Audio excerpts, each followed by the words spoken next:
exactly do they decide who they should be auditing, and what can you do to protect yourself in the event of an IRS audit? Here's what you need to know from someone who has successfully defended multiple clients in IRS audits. So whenever you send in your tax return, the very first thing that happens is your return is going to get sent through a system, and the IRS checks for arithmetic errors. So let's just say you receive a W-2 and some 1099s, and the total of them equals 100 grand for the W-2 and 12 grand for the 1099s. If you do not report 100 grand of W-2 income on your tax return, the IRS will get a notification because they've received that same W-2. So that's one of the very first things that happens. They look for those arithmetic errors. If there's any type of mismatch between what you reported and what they have on file, that is an automatic flag. Now, assuming you get through that, the next test your tax return has to pass is the DIF, also known as the Discriminant Function test. Now here's where things can get kind of interesting, because the IRS has a statistical profile of everyone that fits your similar situation. So for example, I'm a tax preparer, and there are thousands of other people who are filing tax returns as a tax advisor as well. Essentially, the IRS will take your tax return and they will compare it to other statistical profiles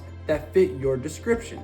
So no, the IRS does not know if you have cheated on your tax return. If your tax return has similar characteristics of other tax returns that have been flagged for fraud, it's a good chance that your tax return will also get flagged.